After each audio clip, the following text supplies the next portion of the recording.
अस्सलाम वालेकुम बेटा। आज बेटा हम अपनी एमडी कैट सीरीज का अगला लेक्चर स्टडी करने वाले हैं, जिसमें हम 4 टॉपिक्स बेटा एक्सप्लेन करेंगे, अच्छे तरीके से स्टडी करेंगे। पहला टॉपिक बेटा हम एक्सप्लेन करेंगे मोल, दूसरा एवोगैड्रोस नंबर, तीसरा मोलर वॉल्यूम और चौथा एवोगैड्रोस लॉ बेटा हम इसमें एक्सप्लेन करने वाले हैं। 1 to 1 देखते हैं बेटा। मोल एवोगैड्रोस नंबर बेटा, एवोगैड्रोस नंबर की जो बेसिक चीज है ना वो आपकी बुक में नहीं लिखी हुई है। एवोगैड्रोस नंबर किसको बोलते हैं? एवोगैड्रोस नंबर की जो बेस है वो कार्बन 12 के पार्टिकल्स हैं।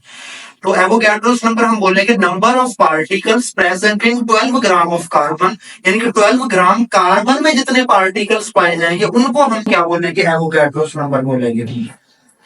अगर बेटा हम क्या करें, बार दफा इसमें क्वेश्चन आ जाता है कि अगर हम 12 ग्राम कार्बन का बेटा मास यहाँ पर, क्योंकि इसकी बेस है कार्बन 12, अगर हम कार्बन 12 का बेटा मास चेंज करते हैं, मतलब इसको मैं 10 ग्राम कर दूं, इसको मैं कुछ और कर दूं, तो उससे क्या हो जाएगी? एवोगैड्रोस नंबर की वैल्यू चेंज हो जाएगी।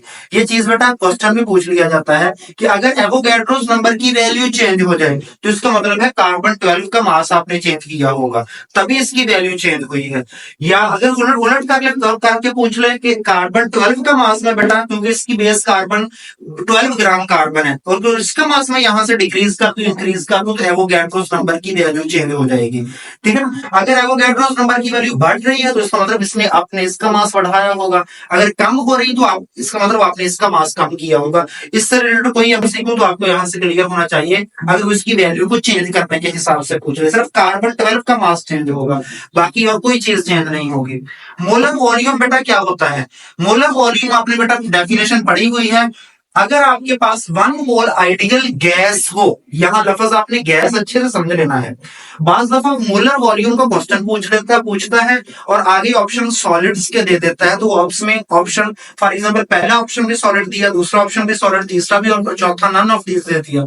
तो आपको पता होना चाहिए मोलर वॉल्यूम सिर्फ गैस का होता है, आइडियल गैस का। अगर वो लिक्विड सॉलिड दे रहा है तो उसमें नन ऑफ दीज को आपने क्लिक करना है।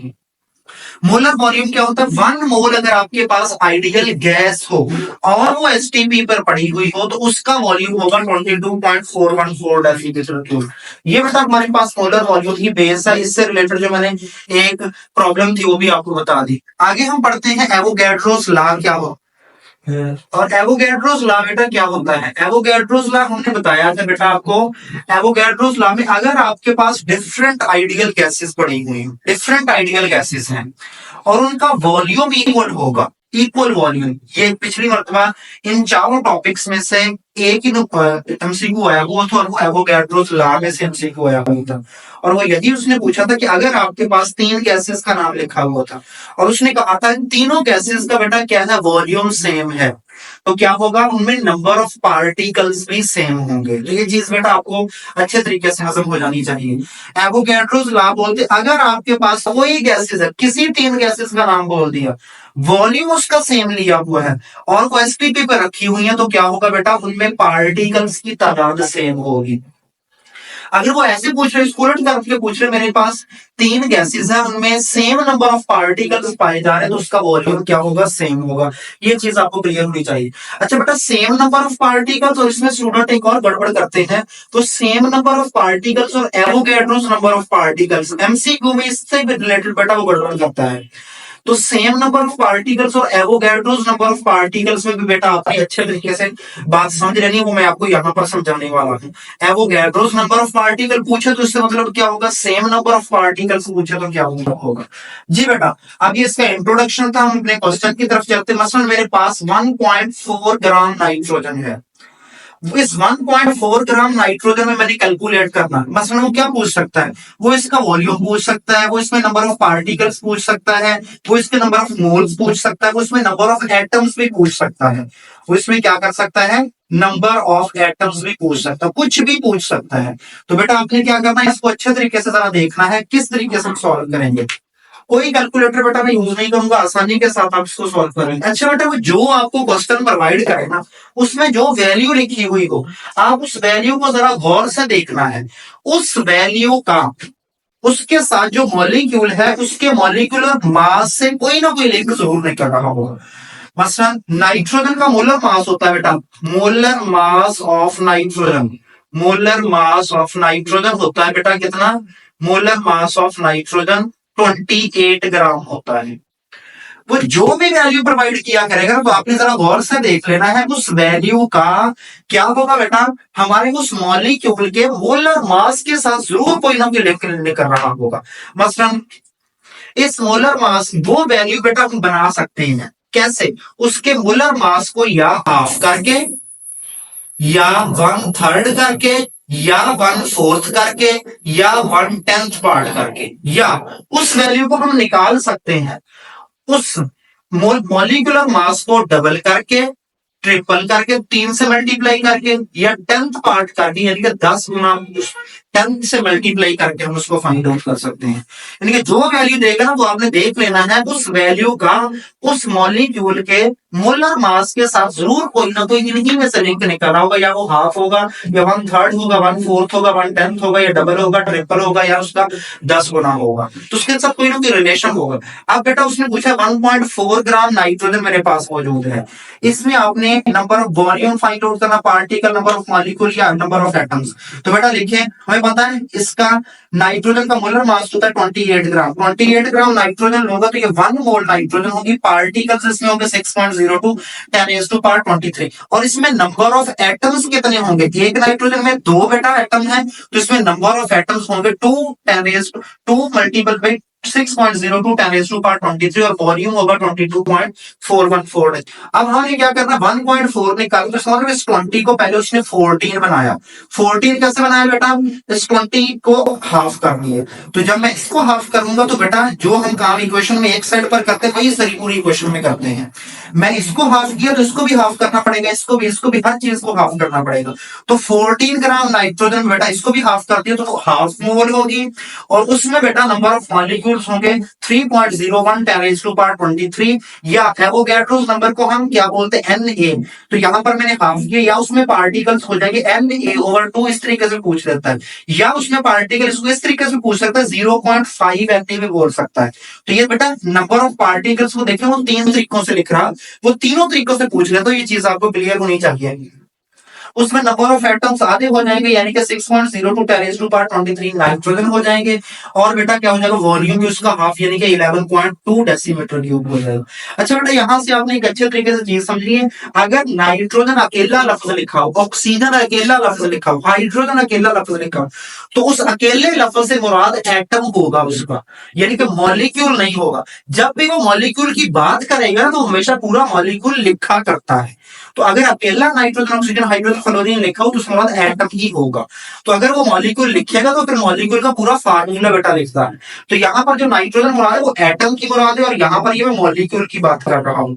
अब बेटा मैंने क्या किया 14 इसको बनाना है 1.4, तो 14 को 1.4 बेटा बनाना है, कैसे बनाएंगे, हमें पता है किसी भी वैल्यू का जो अशारिया होता है वो इधर वाली साइड पर लगा हुआ होता है। अब मैंने क्या करना है इस अशारिये को उठाकर यहाँ इस वैल्यू के बीच में लाना है, तो बेटा मैं क्या करूंगा अगर अशारिये को एक दर्जे इधर शिफ्ट करना हो ना तो आप उस वैल्यू को 10 पर डिवाइड कर दे तो अशारिया एक दर्जे इधर शिफ्ट हो जाता है। आपने 2 दर्जे अशारिया इधर शिफ्ट करना हो तो उसको उतनी जीरो वाली चीज से डिवाइड कर दे, हंड्रेड्स में डिवाइड कर दो तो अशारिया यहां से 2 दर्जे इधर, यानी कि ये बन जाएगा 0.114। तो यहाँ पर अशारिया मैंने एक दर्जे इधर शिफ्ट करना, तो यानी कि मैंने इसको 10 पर डिवाइड करूंगा, जब इसको 10 पर डिवाइड करूंगा तो सभी को 10 पर डिवाइड करूंगा, तो इसको मैंने 10 पर डिवाइड किया तो 1.4 ग्राम नाइट्रोजन 0.05 मोल होती है। इसको भी 10 पर डिवाइड किया, इसको 10 पर डिवाइड किया तो बेटा देखो मैं इसको दो तरीके से लिख सकता हूँ। 10 पर डिवाइड किया तो उसको मैंने 3.1 ही रखा, वो जो 10 पर डिवाइड किया वो 10 ऊपर आकर माइनस पावर वो उसकी एक पावर कम होगी, ऐसे भी लिख सकते हैं या ऐसे लिख सकते हैं, वैसे मेजोरिटी तौर पर ऐसे लिखा नहीं होता, वो ऐसे ही लिखा हुआ होता है। या बेटा इसको मैंने 10 पर डिवाइड किया तो ये बेटा वैल्यू क्या बन गई 0.05 Na बन गई, तो इसके अंदर कितने यानी कि इस तरीके से वो Na लिख सकता, तो ये भी आपको क्लियर होना चाहिए। और उसके अंदर बेटा पार्टिकल्स कितने पाए जाएंगे 10 पर डिवाइड हुआ तो उसमें नाइट्रोजन एटम्स की तादाद पाई जाएगी 6.02 10⁻⁻22, क्योंकि वो 10 नीचे से ऊपर है तो माइनस पावर एक बेटा यहां से कैंसिल हो गई। और यहाँ इसको भी 10 पर डिवाइड किया तो इसका भी अशारिया एक दर्जे इधर शिफ्ट होगा तो उसमें वॉल्यूम ये है। इस वैल्यू से वॉल्यूम भी कैलकुलेट कर सकते हैं, number of particles, number of mole, number of atom, कुछ भी फाइंड आउट बेटा आप इससे कर सकते हैं। जी बेटा, अब हम दूसरे न्यूमेरिकल की तरफ चलते हैं। तो दूसरे न्यूमेरिकल में बेसिक यही चीज बेटा मैंने आपको इसमें भी यही समझाई हुई है, लेकिन उसने वैल्यू थोड़ी सी चेंज कर दी। उसने बोला अब आपने वैलेंस इलेक्ट्रॉन फाइंड आउट करने हैं। किसमें? 4.2 ग्राम N3 नेगेटिव में। N3 नेगेटिव में आपने 4.2 ग्राम N3 नेगेटिव में आपने फाइंड आउट करने हैं क्या बेटा? Number of valence electron. तो अब बेटा देख, अभी मैंने कहा था कि वो जो वैल्यू देगा वो आपने देख लेना है, वो वैल्यू का जरूर कोई ना कोई रिलेशन नहीं कर रहा होगा उस मॉलिक्यूल के मॉलिक्यूलर मास। मैंने N3 नेगेटिव का मॉलिक्यूलर मास निकला तो निकाला तो 42 ग्राम आए, यानी कि इसी वैल्यू को अगर मैं 10 से डिवाइड करूंगा तो 4.2 बन जाएगा। तो मैं सारी चीज यहाँ पर लिखूंगा। 42 ग्राम N3 नेगेटिव 1 मोल होता है, पार्टिकल्स ये होते हैं, इसको मैं लिखूंगा।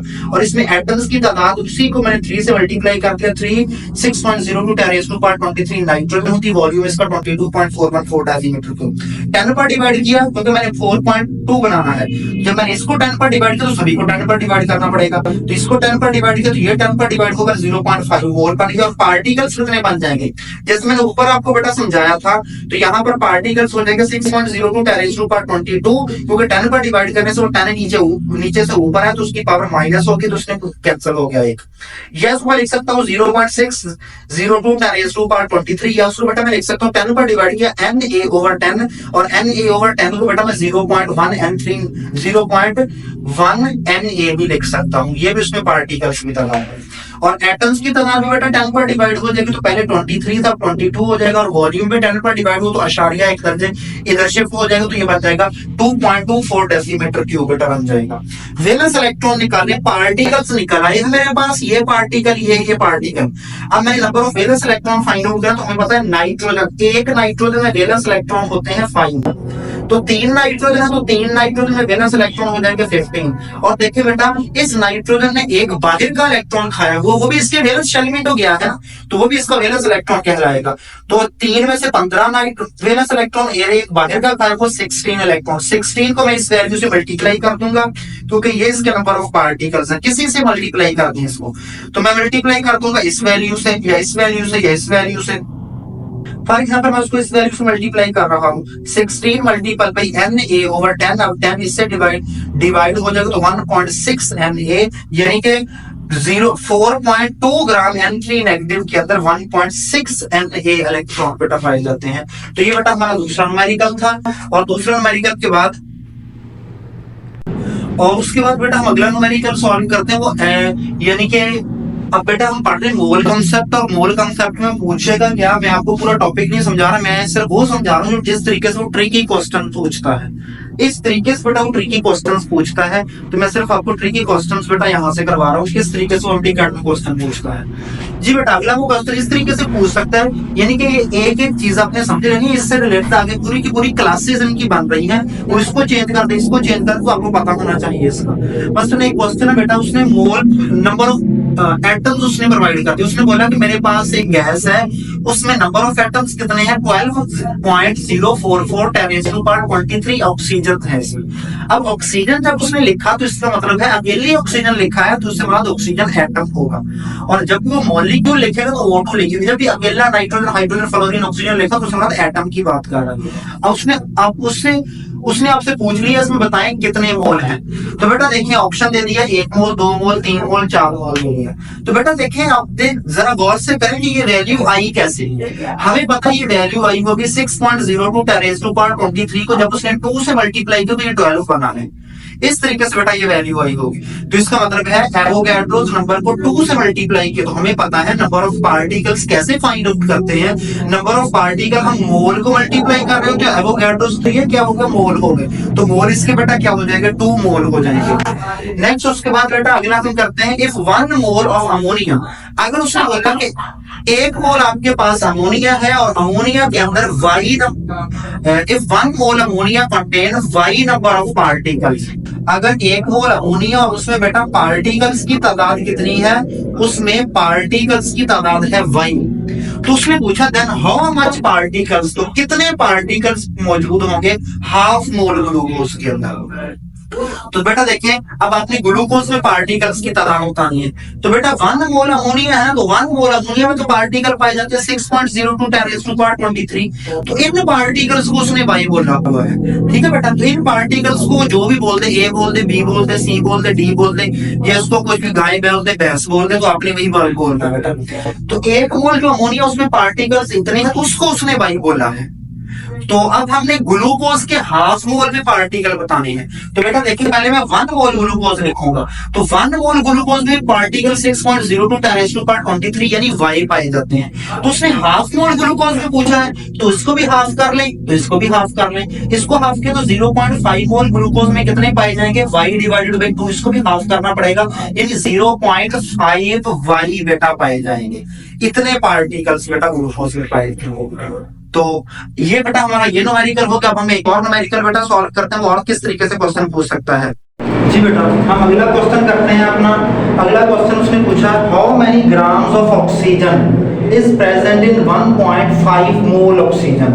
आपने क्या बताना, how many oxygen, how many grams of oxygen. Oxygen के ग्राम बताने हैं बेटा। अब अकेली ऑक्सीजन लिखिए ना, तो इससे मुराद क्या होगा, ऑक्सीजन एटम। जब भी वो मॉलिक्यूल लिख रहे हैं तो मॉलिक्यूल पूरा बनाएगा, अकेली लिखी तो एटम है। Is present in 1.5 mole oxygen, इनके 1.5 मोल ऑक्सीजन के अंदर ऑक्सीजन का मास बताना है। अच्छा बेटा, यहाँ पर गड़बड़ करता है वो। अगर आप इस ऑक्सीजन को ऑक्सीजन एटम लेंगे तो उसका मास डिफरेंट निकलेगा। इसी ऑक्सीजन को आप ऑक्सीजन मॉलिक्यूल समझ लेंगे ना, तो उसका मास डिफरेंट निकलेगा। और दोनों उसने वो ऑप्शन में बताए हुए हैं। बेटा बताएं, अगर हमें पता है 1.5 मोल ऑक्सीजन पूछिए, तो हमें पता है 1 मोल अगर अकेली ऑक्सीजन हो तो इसका मास होता है 16 ग्राम, और 1.5 मोल ये 1 मोल का मास है। तो हमने 1.5 मोल का बनाना, तो आधी मोल ऑक्सीजन का और ले लें, तो हाफ मोल ऑक्सीजन का मास बेटा निकलेगा 8। तो 8 को मैं 16 के साथ प्लस करूंगा तो आंसर 24 आएगा। तो इसका आंसर है 24। अगर मैं यहाँ पर ऑक्सीजन को ऑक्सीजन मॉलिक्यूल समझ लूँ ना, तो इसके 1.5 मोल का कीजिएगा। तो यहाँ पर ऑक्सीजन मॉलिक्यूल के 1 मोल का बेटा मास होता है कितना, 32 ग्राम। एक ऑक्सीजन का 16, 2 का 32। और मैंने अब हाफ मोल का निकालना है, तो हाफ मोल का मास निकलेगा 16, और इसको दोनों को प्लस करेंगे तो 48। देखिए दोनों ऑप्शन पाए जा रहे हैं। तो यहाँ पर अकेला ऑक्सीजन लफ्ज यूज किया, तो इससे मुराद एटम मुराद होगा। तो ये बेटा आपने अच्छे तरीके से, इस तरीके से वो गड़बड़ करता, बच्चे को पता नहीं चलता। तो ये चीज आपको यहाँ से क्लियर होनी चाहिए। नेक्स्ट बेटा आगे उसने क्वेश्चन इस तरीके से पूछ लेते हैं, which one has mole ratio 1:1। या ऐसे पूछ सकते हैं, which one has mole ratio 0.5. तो बेटा आपने देखना, यानी वो पूछ रहा है कि किसकी रेशियो 1 मोल और 1 मोल दो पेयर, यानी कि यहाँ पर उसने पेयर्स की बात की है, दोनों पेयर 1 मोल की बात कर रहा है। वो ऐसे पूछ सकता है हाफ मोल, तो वो भी आपको क्लियर होनी चाहिए यहाँ से। देखिए 1 मोल दोनों पूछे, तो 7 ग्राम नाइट्रोजन तो 1 मोल नहीं होता, उसका मतलब ये तो आधा मोल होते हैं, तो ये बात गलत हो गई। 20 ग्राम सोडियम, ये भी 1 मोल नहीं होता, 23 ग्राम सोडियम 1 मोल होता, तो ये इस रेशियो को फॉलो नहीं कर रहे। 14 ग्राम नाइट्रोजन बेटा देखें, तो 14 ग्राम जो नाइट्रोजन है 1 मोल होता है, नाइट्रोजन का मास 1 मोल 14 होता है। 24 ग्राम मैग्नीशियम, ये भी 1 मोल होता है, तो यहाँ पर ये भी 1 है मोल और ये भी 1 मोल है, तो इसको फॉलो करो, तो ये ऑप्शन बेटा इसका क्लिक होगा। तो अगर वो हाफ मोल पूछ रहे तो वो भी आपको पता होना चाहिए। अच्छा बेटा यहाँ से पीछे से एक बात बतानी हो रहा है कि एवोगैड्रोस नंबर ऑफ पार्टिकल्स और सेम नंबर ऑफ पार्टिकल्स क्या होते हैं। ये बेटा मैंने 28 ग्राम सोडियम लिया, तो इसमें पार्टिकल्स है 6.02 10⁻23 एवोगैड्रोस पार्टिकल। 32 ग्राम ऑक्सीजन, इसमें भी एवोगैड्रोस। 44 ग्राम कार्बन डाइऑक्साइड, इसमें भी एवोगैड्रोस पार्टिकल। अब आपने समझ लेना है बेटा, जब भी वो मास उतना मास ले जितना उसका मोलर मास है, यानी कि जब वो मोलर मास जितना ही मास बेटा आपको प्रोवाइड करे, तो उतने मास के अंदर हमेशा एवोगैड्रोस नंबर ऑफ पार्टिकल्स पाए जाएंगे। अगर बेटा इसके अलावा वो मास चेंज कर दे, तब उसमें एवोगैड्रोस नंबर ऑफ पार्टिकल्स नहीं पाए जाएंगे, बल्कि इक्वल नंबर ऑफ पार्टिकल्स होंगे, अगर वो उसको इक्वली बेटा डिक्रीज कर रहा है। मसलन उसने इसको हाफ कर दिया, तो ये 14 ग्राम नाइट्रोजन हो गई, हाफ मोल बेटा रह गई, इसमें पार्टिकल 3.01 10⁻23 है। इसको भी हाफ कर दिया 16 ग्राम, इसमें पार्टिकल ये, इसको भी हाफ कर दिया 22, ये भी, इसमें बेटा पार्टिकल्स ये हैं। तो बेटा यहाँ पर देखें उसने सभी को इक्वली डिवाइड किया, तो बेटा देखिए अब इसमें पार्टिकल्स हो गए 3.01 10⁻23, और ये particles Avogadro's number of particles नहीं बल्कि इक्वल नंबर ऑफ पार्टिकल्स हैं। तो ये चीज बेटा आपको यहाँ से क्लियर होनी चाहिए। तो ये इक्वल नंबर ऑफ पार्टिकल्स बेटा। अब इसमें एक क्वेश्चन बेटा मैं आपको दे देता हूँ, which one contain equal number and Avogadro's number of particles. मसलन मैं ऑप्शन बेटा दे दूं आपको, which one contain Avogadro's number of particle, किसमें एवोगैड्रोस नंबर ऑफ पार्टिकल है? ए ऑप्शन बेटा मैं आपको प्रोवाइड कर दूं 28 gram nitrogen and 16 gram oxygen, 16 gram oxygen. तो बेटा इसके अंदर तो नाइट्रोजन एंड ऑक्सीजन, तो इसमें एवोगैड्रोस नंबर ऑफ पार्टिकल, इसमें तो एवोगैड्रोस नंबर ऑफ पार्टिकल है, जबकि इसमें एवोगैड्रोस नंबर ऑफ पार्टिकल नहीं है, क्योंकि ये बेटा क्या है, इसमें एवोगैड्रोस नंबर ऑफ पार्टिकल उस वक्त होने थे जब इसके मोलर मास जितना मास लेता है, यानी कि 32 लेता। बी ऑप्शन बेटा उसने दे दिया, ये प्रोवाइड कर दिया और ये प्रोवाइड कर दिया, 14 ग्राम नाइट्रोजन प्रोवाइड कर दी और दूसरा इसके साथ 16 ग्राम ऑक्सीजन प्रोवाइड कर दी, तो इसमें भी एवोगैड्रोस नंबर ऑफ पार्टिकल नहीं है, ठीक है, क्योंकि उसके मोलर मास जितना मास नहीं लिया। सी ऑप्शन उसने ये प्रोवाइड कर दिया, ये प्रोवाइड, तो दोनों का बेटा उतना मास है जितना उसका मोलर मास है, तो इसमें एवोगैड्रोस नंबर ऑफ पार्टिकल होंगे। इस क्वेश्चन को और तरीके से बेटा पूछा, जरा देखिएगा, वो पूछ रहा था which one contain equal number of particle, इसमें गड़बड़ है बेटा, equal number of particles, equal number of particle, किसके अंदर पार्टिकल्स की तादाद इक्वल होगी, इक्वल नंबर ऑफ पार्टिकल्स बेटा बताने हैं हमें। तो बेटा देखें मैंने यहां पर ऑप्शन लिया 14 ग्राम नाइट्रोजन, 14 ग्राम नाइट्रोजन में पार्टिकल लिए, 16 ग्राम ऑक्सीजन इसमें पार्टिकल, तो इन दोनों में इक्वल नंबर ऑफ पार्टिकल्स हैं, तो ये ऑप्शन बेटा होगा। अच्छा, इसको एक और तरीके से गड़बड़ करता है, मसलन उसने एक ऑप्शन यहां पर प्रोवाइड कर दिया, ये 28 ग्राम नाइट्रोजन, 28 ग्राम नाइट्रोजन और प्रोवाइड कर दिया 44 ग्राम कार्बन डाइऑक्साइड। तो बेटा देखें इसमें भी पार्टिकल इक्वल है, एवोगैड्रोस नंबर ऑफ पार्टिकल, वो एवोगैड्रोस तो होंगे ही, साथ में बेटा देखिए ये पार्टिकल इक्वल भी हैं, तो Avogadro's number of particle Avogadro's भी होंगे और साथ में इक्वल भी होंगे, और जो इक्वल नंबर ऑफ पार्टिकल होंगे वो सिर्फ इक्वल होंगे, वो एवोगैड्रोस नहीं होंगे। तो ये चीज बेटा आपको अच्छे तरीके से यहाँ से क्लियर होनी चाहिए। तो इन दोनों के अंदर इक्वल नंबर ऑफ पार्टिकल्स पाए जा रहे हैं। हाँ, अगर वो पूछता एवोगैड्रोस नंबर ऑफ पार्टिकल तब वो सिर्फ इसमें पाए जाने थे। आगे बेटा इसको क्वेश्चन को एक और तरीके से पूछ लेता है, 12 ग्राम कार्बन, यानी कि कार्बन का मैंने उतना मास लिया जितना उसका एटॉमिक मास है, तो 1 मोल होगी, एटम ये होंगे। मैग्नीशियम का मैंने उतना मास लिया जितना उसका असल मास होता है, एटॉमिक मास होता है, तो 1 मोल पार्टिकल ये है। बेटा यहां से गड़बड़ को करता है, देखिए जितनी कार्बन है उससे डबल मैग्नीशियम है, तो इन दोनों के अंदर पार्टिकल्स हैं एवोगैड्रोस नंबर ऑफ पार्टिकल। अगर बेटा मैं इसको देखूं कि जितनी ये उससे डबल ये, तो इसमें पार्टिकल क्या है, सेम है। अगर बेटा मैं ले लूं 6 ग्राम कार्बन और 12 ग्राम मैग्नीशियम, तो अब इक्वल नंबर ऑफ पार्टिकल पाए जाएंगे। अब इससे एक और बात बेटा मेरे दिमाग में आई, क्या जितनी कार्बन है उससे डबल मैंने मैग्नीशियम लेनी है, तो पार्टिकल सेम होंगे, क्योंकि देखो मैंने 6 ग्राम ली तो इसमें आधे आधे मोल हो गए। अब अगर मैं बेटा मसलन इसमें ले लूंगा 6 ग्राम, तो उसको आधा किया तो ये 0.5 मोल बन गया, और पार्टिकल्स इसमें 3.01 10⁻23। 12 ग्राम मैग्नीशियम ली तो इसको सभी को हाफ कर दें, ये बन गया 0.5 मोल, और पार्टिकल 6.02 10⁻23। और जितनी में बेटा कार्बन उससे डबल मैंने मैग्नीशियम लेनी है। अब मैंने अपने पास से वैल्यू ले ली, मैंने 2 ग्राम कार्बन ले ली और उससे डबल मैग्नीशियम ले ली, तो अब 20 में पार्टिकल सेम होंगे, लेकिन एवोगैड्रो नहीं होंगे, सेम होंगे। ये बात आपको पीछे से क्लियर हो चुकी है। तो यानी कि आपने ऐसी चीजें भी देखी, जितना वो कार्बन ले रहा है अगर उससे डबल मैग्नीशियम ले रहा है, तो तब भी उसके अंदर पार्टिकल क्या होंगे, सेम। तो आपने पहले से वो वैल्यू चेक कर ली थी, और एंड पर वो कैसे चेंज कर रहा है तो वो भी आपको पता होना चाहिए। आपने हर तरीके से बेटा क्वेश्चन को सोचना है। तो ये बेटा आज हमने 3 टॉपिक्स कवर किए हैं, उससे रिलेटेड बेटा जितने तरीके से वो ट्रिकी क्वेश्चंस पूछता है वो मैंने आपको बता दिए हैं। इसके अलावा केमिस्ट्री में मेजॉरिटी तौर पर बेटा सादा क्वेश्चंस ही आते हैं, जो ट्रिकी क्वेश्चंस आते हैं बेटा मैंने आपको बता दिए। ये हमारा आज का लेक्चर हो गया। इंशाल्लाह कल के लेक्चर में मैं आपको 3 टॉपिक्स बेटा एक्सप्लेन करूंगा, स्टोइचियोमेट्री, लिमिटिंग रिएक्टेंट और यील्ड। उनके मेरे से न्यूमेरिकल आता है, और न्यूमेरिकल को मैं without formula, without calculator solve करूंगा 10-10 सेकंड, 15-15 सेकंड के अंदर आप उसको कैसे सॉल्व कर सकते हैं, तो उसको जरूर आपने अटेंड करना। अगर इसी से रिलेटेड आपने प्रीवियस लेक्चर देखने हो तो वो भी हमारे इसी YouTube चैनल पर बेटा अवेलेबल है, तो आप वहां से जाकर उनको विजिट कर सकते हैं, सर्च कर सकते हैं।